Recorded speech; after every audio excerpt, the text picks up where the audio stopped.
The main objective of the meeting in Grand Bassam, Côte d'Ivoire, is to continue discussions on the process of reaffirming the land boundary between Ghana and Côte d'Ivoire by replacing damaged boundary pillars. It is also for the implementation of the 2017 ruling by the International Tribunal of the Law of the Sea, ITLOS.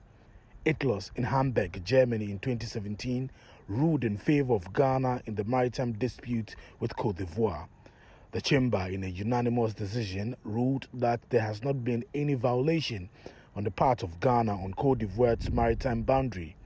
It also noted that Ghana has not violated Côte d'Ivoire's sovereign rights with its oil exploration in the disputed basin. Speaking at the opening ceremony of the meeting, National Coordinator of the Ghana Boundary Commission, Major General Emmanuel Kotia, urged the two commissions to consider the construction of a lighthouse in the area to align with the land boundary terminus, which serves as a guide for Ghana's maritime boundary. Another priority is to adopt and possibly coordinate the reaffirmation of the land boundary terminus. That's pillar 54, 55 on the Ghana side at Newtown. One thing we have realized is that the pillars, some of the pillars have been submerged by the sand. And let's remember that it is a land boundary terminus in that area that was used by ITLOS ruling, and that is where that is what guides us so far as our maritime boundary is concerned. We're hoping that this meeting will be able to set up a date as part of the plan of action to be able to go for an inspection of those pillars and decide on possible reconstruction of those pillars. Related to that, we should also be thinking of building a lighthouse in that area. That would serve, if we can jointly seek for funding, we'll put a lighthouse there that will align with the land boundary terminus. That will serve as a direction for ships and other activities so far as the maritime domain is concerned.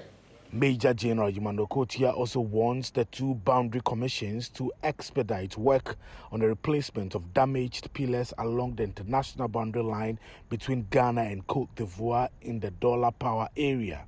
I will re-emphasize on some of the priority areas that we need to look at so far as the Ghanaian perspective is concerned. We think that as a matter of urgency, the two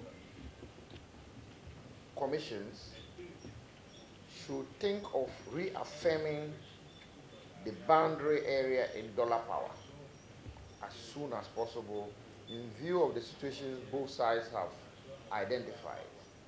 And that should be one of the areas that we should be able to resolve as part of our land boundary reaffirmation.